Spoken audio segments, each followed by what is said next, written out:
Hey guys, we are getting started with our Let's Talk IBO monthly session. Today we are talking about 3 ways to grow your Arise IBO outside of Arise. So a lot of people wonder how they can make money with their IBO within the Arise network. And I have a ton of videos on that. If you just go through the YouTube channel on the several ways that you can make money within Arise. But today I wanted to specifically talk about making money outside of Arise. So it's tax time, right? A lot of you have gotten taxes back and you're looking for ways to put money into your company to grow it and ideas to really expand on your companies this year. So I wanted to do this topic this month specifically for that so that I could kind of give you some ideas and you can go from there. Hey, everybody coming in. Let me open this chat. Let's see. All right. Got the chat open. So if you guys are asking questions during the live, sorry I'm late, y'all. I've been a cook, a hairstylist, a doctor, a therapist, and all of that today, a businesswoman. So I'm running a little behind. But we are still going to get this topic going. So again, this is our Let's Talk IBO business session. We have them every month, usually the third Wednesday of the month at 5 p.m. Eastern on YouTube Live, where we talk about specific things related to growing your call center. If you have a suggestion or something that you want to talk about or would like me to talk about, then you can always Facebook it in. I'm on TikTok. We're on Instagram. TikTok, we're at Start Your Own Call Center. Instagram, Facebook, we're at Arise to the Top. My name is Paris Passos on Facebook. So if you have topics that you have in mind that you maybe want me to touch on, just shoot me a message on one of those social media platforms and I will try to get it in one of these months. All right, so let me share my screen. Yes, mom life, you are so right. All right, y'all. I'm going to go back and forth between this because when I screen share, I can't see chat. So we are going to get started. Today, we're only going over 3 different ways, only because we have 15 to 20-minute time frame for our Let's Talk IBO sessions, but I will be following up more because there's a ton of ways that you can take the call center that you are building with Arise and diversify. So I tell everybody, for those of you that have been following me, and if you're new to the channel or new here, this is Arise is an amazing stepping stone for entrepreneurship. With Arise, you're learning how to market your company, you're learning how to recruit, you're learning how to manage your agents. If you hire people, you're learning how to, build, manage your employees. You're doing payroll, you're doing graphics, you're really doing everything that you would do in any business. With Arise, except they already come with clients. So you don't have to find the clients, which gives you the time to build skill sets and all those other avenues that would make you successful as a business owner in many other realms. So whether you get 100 agents or not, whether you succeed or your version of success as an IBO or not in your call center, this is still an amazing stepping stone and learning experience. And if having a call center or entrepreneurship is something that you're wanting to do, I definitely, always encourage people and say, hey, I think this is a great opportunity to get in there and get started. So our first way that I want to talk about with diversifying your Arise IBO is you can inevitably turn it into a staffing agency. You're pretty much already doing that with Arise. So you could take it and do it on a larger scale with other clients. You would go and pretty much get client contracts, and then you provide them with workers and get paid for each worker that you provide them, or however you have it set up. There's different contractual ways that you can set these type of staffing agency agreements up. What I encourage you to do is go look at other staffing agencies' websites. There is nothing illegal or wrong about going and approaching a company that's doing what you're wanting to do and just kind of finding information out, because they're already doing it and they're doing it well. So why would you not research, look how they're doing it, really get into what they're doing? This is your market research. This is when you're really diving in, getting that information about that company. There's different staffing agencies. There's what Kelly Connect, I think they're called. It's a big one. And honestly, your Omnis and stuff like that, Omni Interactions and those sorts of things, they're somewhat staffing agencies. Now, Arise provides the technology. So they're kind of a blend between staffing and BPO, but they're doing that as well. As an IBO, though, you're inevitably a staffing agency because you're literally providing seats for Arise's clients. You're getting paid, they're paying you the payroll, you're paying the agents.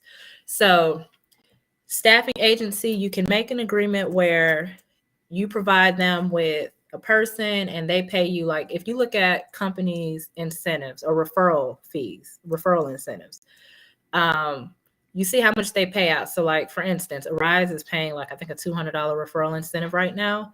So you would approach the company and say, hey, I have 100 warm bodies ready to start. I see that you have a $200 referral incentive out for every person that's referred into the company and successfully works for however long. So if you want to make a commitment, we can go into contract. I'll provide you with 20 workers. You provide that $200 per worker. That's a simple way to do it. That's one simple way that you can approach companies. And LinkedIn, if you're not on LinkedIn, is really going to be your best friend when you talk about diversifying outside of Arise with these types of contracts, with BPO, with staffing agencies, even VA services. But LinkedIn is where you get the contacts from that you need to make these type of deals. So I'll give you an example. I made a post on LinkedIn and I took it down, and I'm going to actually repost another one. But I made a post on LinkedIn a week ago about one of the hard business days that I had last week because we secured 2 client contracts, and total we had to provide like 60 agents within a 48-hour period to like a 1-week period to fill all these seats. And we got it done. But I didn't sleep for some days. I made a whole post about it, and today we secured a contract with a well-known company that reached out to me on the basis of that post on LinkedIn. They reached out because they need some seats filled very quickly. So that's my other thing. If you're on LinkedIn, as you're building your successes and you have these things happening in your business, post it. You don't know who's watching. You never know who's watching. Have the interactions with people. We got another client contract from a connection that we had within Arise that left. And they were friends, I'm assuming friends with this other call center company that needed people. They sent them to us. So staffing agency, I gave you one way that you can kind of approach it. If you're not sure the numbers, you can start with researching the company that you're going to approach and look at their referral incentives. You can start there. Now, like I said, there's several different ways. Like I've done probably over the last month become a staffing agency for about 6 different companies. And I have different contracts with each on the way that I'm making my money with them. But the way I just told you is one of the contracts that I have. It was the very first one that I actually went out and did because I wasn't necessarily sure where to start numerically either. So that was one way that I went out and started it, and that's a contract that I currently have. All right, I'm going to go back to the restream to see if you guys have any questions. And then staffing, you guys already know because you're partnering with the Rise. So obviously you do it with the Rise, but there's ACD, which you'll have to go through an IBO hub, which I'm one myself, and there's a few others out there if you're in the Arise IBO group. And there's not really many companies that allow you to do what you do with the Rise and that magnitude, but there's definitely a ton of opportunities that you can create yourself and set up that way. All right, let me check chat. No questions in chat. All right, we are rolling, y'all. Any questions about staffing?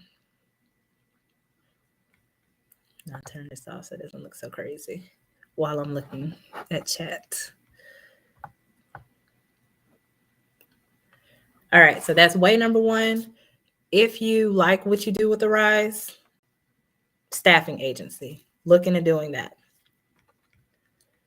And for those of you that are niche specific, which I recommend that just everybody is, with your IBO, you shouldn't just be throwing a net and hoping to catch people to work. You should be focusing on a very specific set of people.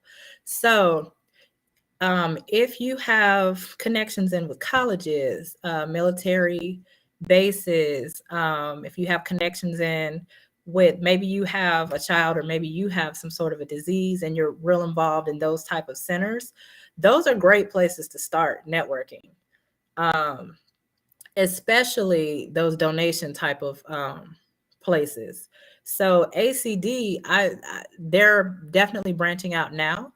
But if you look at the foundation of the clients they had, they were all donation clients, people that accepted donations. So they, in essence, built their company off of that one segment, going to get clients that were looking for, that took donations, and then their call center agents took the donations for them. So whatever you're focusing on, start there when it comes to who to reach out to on LinkedIn. You don't want to do referral incentive within the contracts. So the referral incentives is not a bad option. It would be based on the agent working so many days, but coming in as a new company and they don't know you, it gives both of you leverage. So they're coming in knowing that, hey, if these agents don't pan out, we're not really taking a hit. But you're coming in knowing, hey, I'm providing these agents and I'm going to work and make sure that they're showing up, this, that, and the other. So I'm going to make this money. As far as specific numbers to start with, that's going to depend on how much work you're putting in, which is why I recommended starting that referral incentive route, because most people's referral incentives are $150, $200 a person, which is not bad.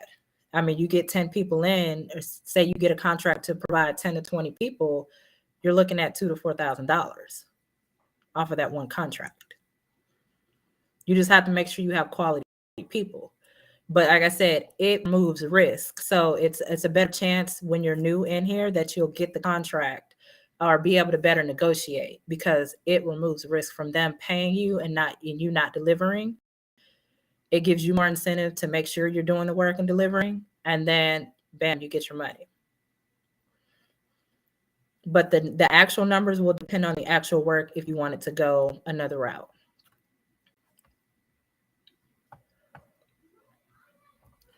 All right, so we're gonna hop on that second one. Back to the screen share. All right, the second one, a lot of people, I see a lot of IBOs talking about this, y'all. I'm not gonna lie, but I sit here and when I see it in the group, I'm like, ooh, they don't really know the magnitude of work that it's going to take. Not dissuading you from doing it, but you can become a BPO call center yourself. We've done it. I've done it in the beginning. And we're in the process of doing it in Belize right now. But having a BPO call center is a lot more work than the staffing agency one, which is why I put staffing agency first. That's probably the recommended route for your just diversifying out. And like I said, you can hop and do ACD and kind of get your feet wet there while you're building, your LinkedIn contacts and doing your networking. Now, COVID's not over, but they're opening things up. People are out more. Your chambers of commerce, business events, you need to be networking out, getting out the house a little bit more to do that stuff. All right, but number 2, BPO call center. So this is where you're pretty much going to get your own clients and you are the call center. So you are pretty much Arise, what Arise is doing, providing the technology, training the workers, security, systems. You're doing all of that. Now, this, again, you're going to want to pick a niche. Don't just throw and cast out there. You need to figure out, do you want to work with larger companies or small businesses? Because they're very different and they really require 2 different type of call center setups, just honestly. If the bigger companies, obviously they're way harder to go for because they actually have a bidding process for a lot of them. I won't say all of them, But a lot of these bigger companies, you're pretty much bidding. It's almost like government contracting, and you can actually get government contracts to become call centers for some of the government agencies, but that's not on the list for today. But the big BPO call centers, your corporations, you're going to submit proposals, and you're pretty much bidding against the other call center companies for a contract with them. If you're just starting out as an IBO, well, unless you have the knowledge, resources, and team, that's probably not going to be as realistic as maybe going for the small businesses where you can kind of, and I mean like mom and pops and maybe just a little bit bigger. Because honestly, small businesses, I think is anything under what is it? I don't know, is it 20 million or maybe 100 million? Small businesses are called small business, but they can be larger businesses. Um, but the smaller companies, you'll have an easier time because you could get systems like Zendesk or Salesforce. You can get memberships with them and you'll pay per seat and pretty much be able to set up your own call center with that technology. The other thing with the larger companies, they do provide usually like the training stuff. A lot of them will provide training manuals. Some of them will provide access to their systems, but a lot of times you're also responsible for like the security. And they don't talk about this in the call center realm, but that is that's where your expense is coming in a lot. The security part of securing the networks, the systems, the licensing for it is very expensive. And when you go larger corporate with contracts, you have to have it. Not that you shouldn't be secure with smaller ones, but there's very specific requirements with these larger contracts that you're bidding on. But nonetheless, so if you want to do larger ones, we're not talking about that today. We're going to talk about the smaller ones, which is probably the route that I'd recommend you go.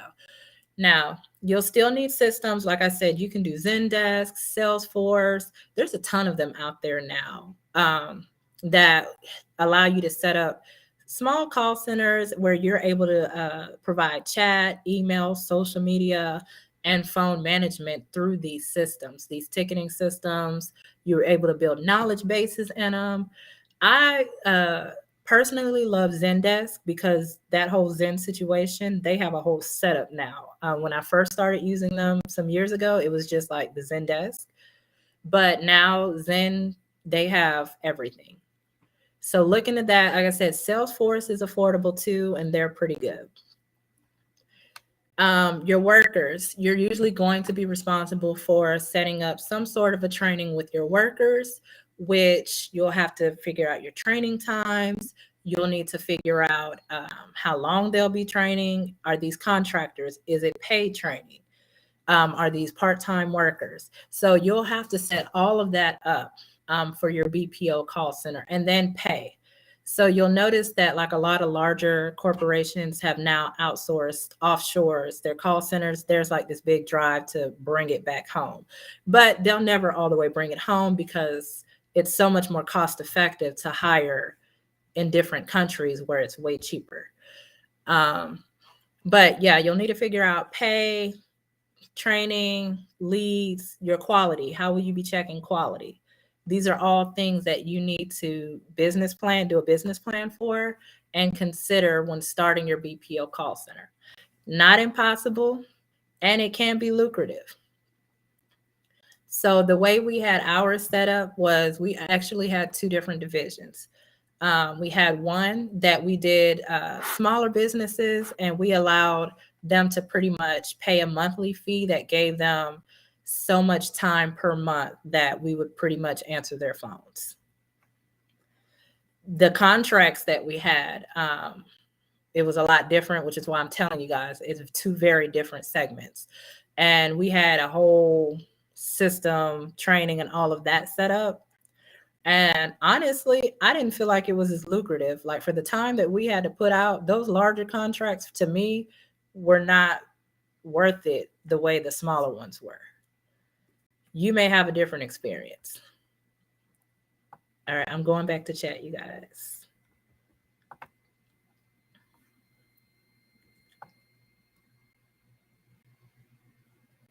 A copy. Oh, I've missed a whole bunch of them. All right. Will you be getting a copy of this video? No copies will be like sent out, but this is on my YouTube channel. It'll be on the YouTube channel. So you can just look on the YouTube and get it and watch it whenever you want to. Yes, my family's actually from Belize and Haiti, so we're starting out there. A call center, will I have to have a remote location? Can you reframe that question for me? Are you saying will you have to have an actual location if you wanted to do a BPO call center? If that is your question, then that will depend on who you're contracting with and their requirements. But from my experience, so when I had my larger contracts, we did have an office with a call center in it. But with our smaller businesses, we did not. Ours was completely remote for them.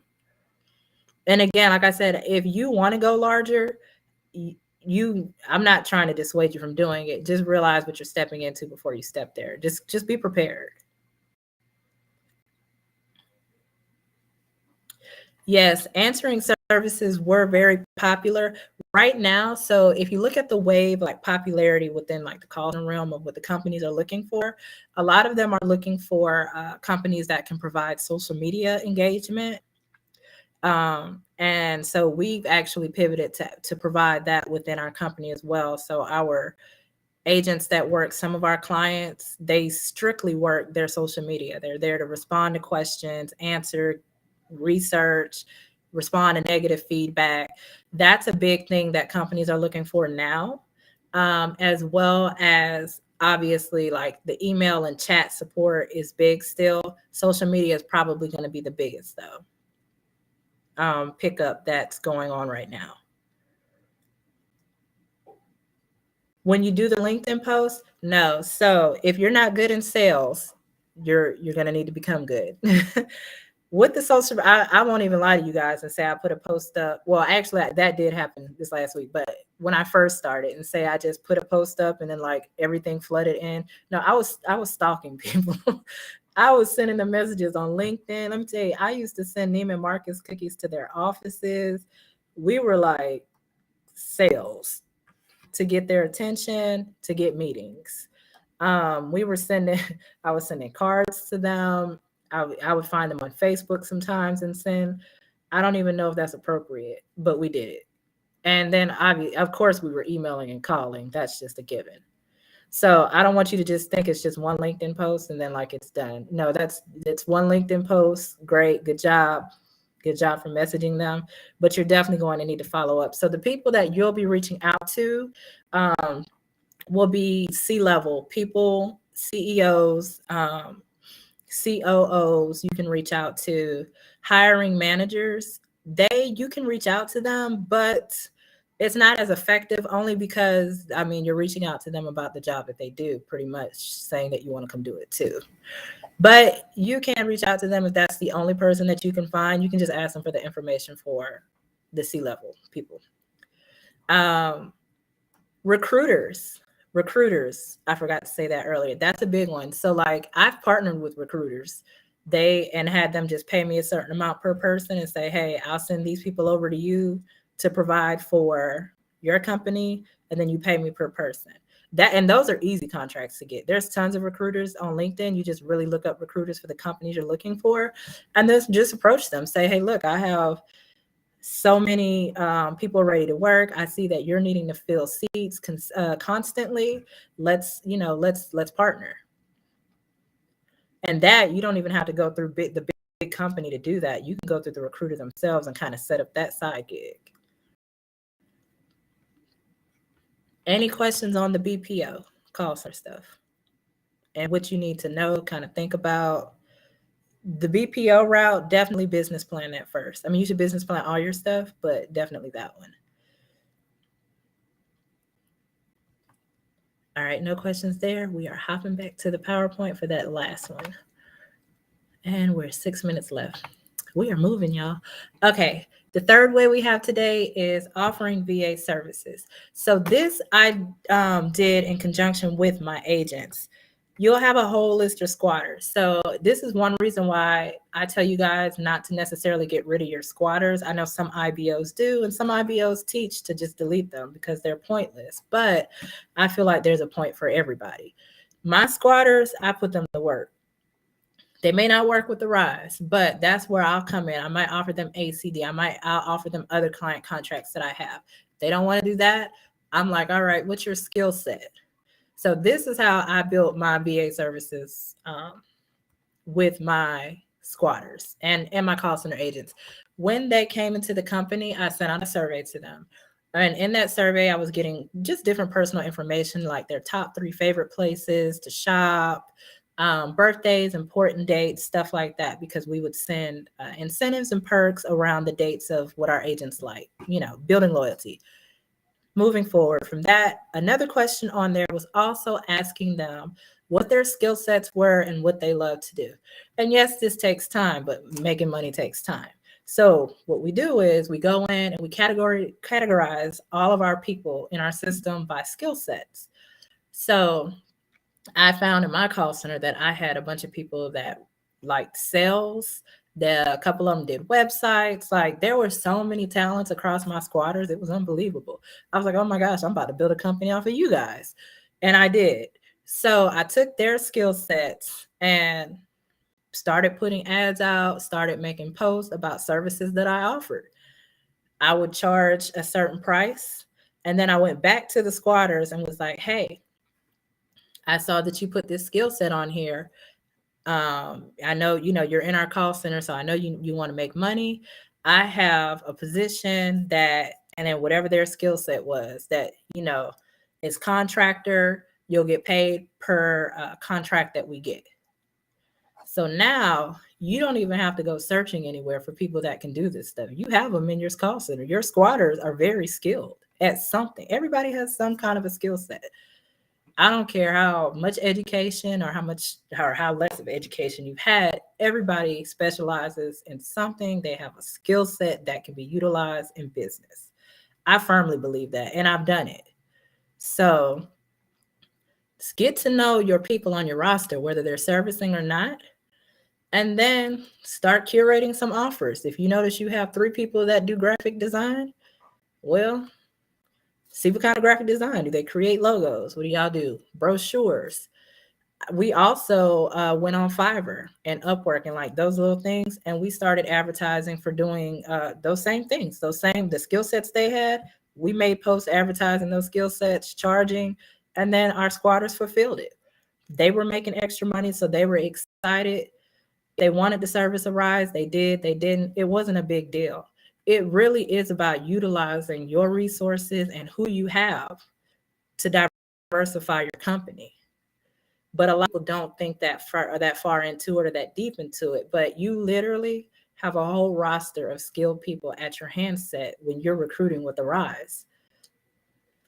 So like when people hop on board with me, if they don't ever service, I'm like, okay, that's fine. You don't service here. I'm going to get you working in one way or another. You're going to do something. It might not be a rise, but we have something for you. And that's really the mindset you need to have when you're building out. The other big thing that I want to encourage you to do, and I'm actually going to make a video on it, is this thing I call the money wheel.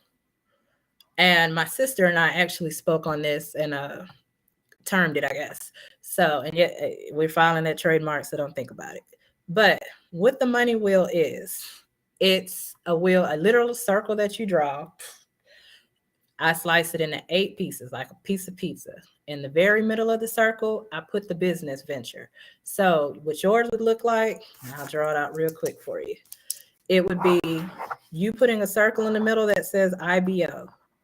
You'll do 8 pieces. All right, y'all, this might not be 8 pieces.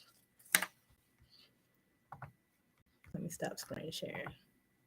I don't know if y'all can see this. Can you see it? There we go.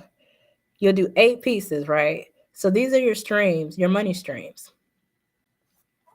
Before I hop into any type of a business venture, and I hop in a lot of them, I'm a big risk taker, but I also make a lot of money, leads to big rewards. So I do the circle, put the company in the middle.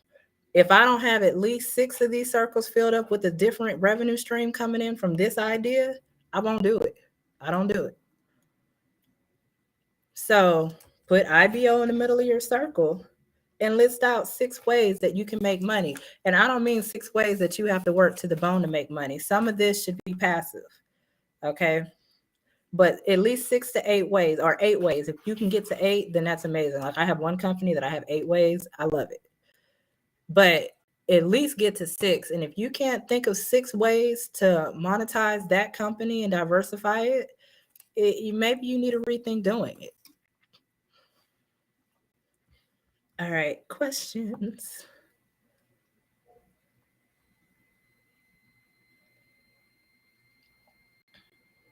You're a blogger. There's a big need for you as a blogger, and it only says Facebook user on a lot of your names, so I can't see your names. But yeah, there's a big need for bloggers out there, and that's a service that you can offer on Fiverr, Upwork, that you can advertise. You can partner with website developers and say, hey, I'm a blogger. I charge such and such. If your website clients need a blogger to maintain their website, help with their SEO and stuff like that, I can definitely fulfill that. So I would definitely look at partnering website developers. Thank you, LaKendra. ACD is another company. They hire for like donation pledge drives. You can recruit for them, but not directly to them. So don't go to the ACD website trying to sign up as an IBO because it doesn't exist. One of our large IBOs, Cindy, with call center is her company. She actually has that contract with them. And she has IBO hubs, like a Rise to the Top. We're one of them. So people can come through us and sign up to recruit for ACD. And then your agents will take calls for pledge drives. Just another option outside of Arise. And when I do the meetings to allow new IBOs in, because I only work with a certain amount at a time, I always post it in our group, in our Arise IBO group. Where do you research to ensure you're not selling yourself short with VA services? How much do you charge when you put a squatter in position? So what you do, the first thing I do when I think of anything is I just go to Google and just put it in. Like if I wanted to offer website development, I would just go to Google and put website development pay. And then you'll start kind of seeing numbers come up of Glassdoor always comes up of what they're paying their people, different companies and that sort of deal. Go into Google and put VA services. Then you'll get a ton of VA website services come up. Look at what everybody else is charging. The Facebook groups have them all the time. As far as what they're charging. The other thing is you want to think about is where you're offering the services to. And I mean, where, like location, like we do business internationally. We do it in US. We offer services all around the world. So depending on where the services are, where your clients are coming from, that will also affect your pricing. Depending on the location that the client that you're servicing, even the US can affect pricing. How much do you charge when you put a squatter in a position? What do you mean? Elaborate on that for me, and then I'll come back to you. I'm having trouble with my prospects wanting to work ASAP. No pay training is killing a lot of prospects. So royalty, that may happen. Generally, that'll happen with the rise when you're contracting with people who don't understand what the 99 contractor is. Usually it's the people that have the employee mindset, and you just need to really explain and elaborate and give examples pretty much of what being a contractor is. And then usually once you effectively explain it, they understand it more. But that will be an issue for a lot of people, the unpaid certification. Arise is getting better on it. They're paying quicker and quicker. So hopefully soon that will not be an issue anymore. The next ACD drive, so now ACD, the recruiting for it is ongoing. A video on international partnership through business. Inbox me. I may possibly, that's a tricky one, but inbox me and then I'll put it on the list. Other companies outside of Arise, have you tried ACD?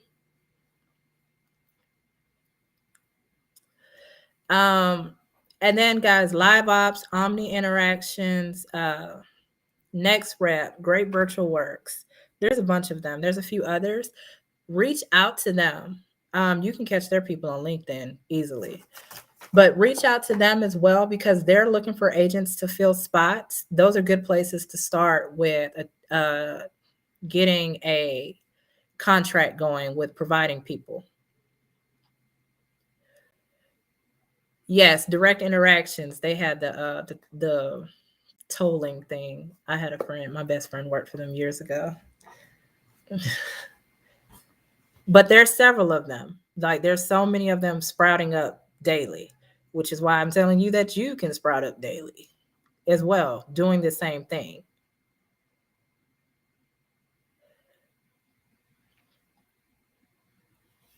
Do I think Arise will chance that benefits IBOs after the lawsuit? Honestly, I'm not sure. It's going to probably depend on how the lawsuit turns out, to depend on the next moves that they make. But I do know that they're going to want to move away more from the whole employee relationship. So some of the changes that I know IBOs are requesting are not really feasible changes that they can do and still be within the realms of the business model that they have, unfortunately. Yes, royalty, direct interaction, someone said, omni interactions, uh, next rep. What else did I say? I'm trying to think. Oh, live ops. I forgot the other one I said. This video will be on YouTube though. You can totally rewatch it. We are at the 35-minute mark. So just come back to like the 33-minute mark and that list will be there. So Zania, there's a lawsuit and I actually have a video on YouTube. If you look on my channel, our last month session, Let's Talk IBO, was specifically about that lawsuit.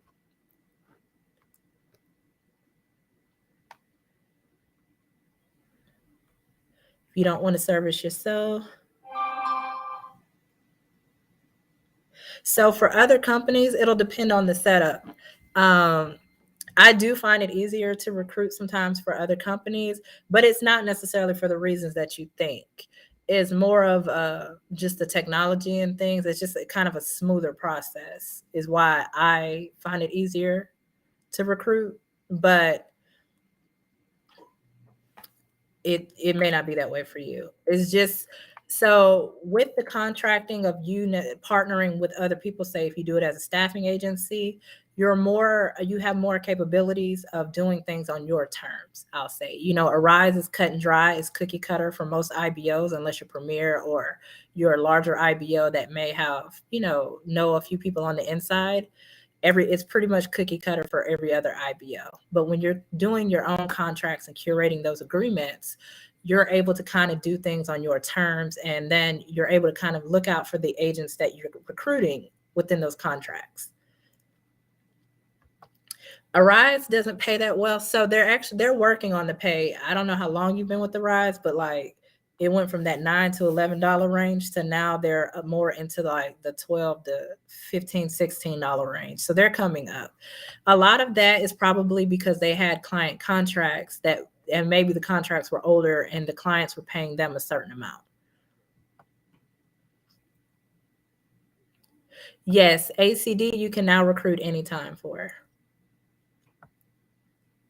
Yes, the lawsuit video is on this YouTube as well. It's on the YouTube. Some of you might be here through Facebook, but if you go to YouTube, add Arise to the top, you'll see my channel. I think I have like 25 videos, not a ton, but there's a good amount. That lawsuit video is in there if you want to hear about the lawsuit. You don't have to service yourself. With the Rise, I usually tell people, I did recommend you servicing to kind of get the experience with the systems. I service every so often. Every couple of years, I'll hop on a client for a month, maybe 2 months to keep it fresh. All right, y'all. Well, I hope that some of this has been beneficial for you. We are at our 40-minute mark. We went over. I always go over, but it's okay. Thank you guys for coming to the live. If you want to see this video, it's on the YouTube channel at Arise to the Top. We will go live again next month on the third Wednesday. and you're servicing and you're worn out. Yes, don't wear yourself out where you can't spend time building your business. That's definitely not goal. ACD, you can reach out to me via Facebook. Staffing agency is a great idea. But before we go, if you do go that route, and I mean, you should be doing it anyway with your business with the Rise, make sure you guys are looking at the business licensing requirements. So the LLC stuff, obviously it's necessary in corporations. That's a federal thing.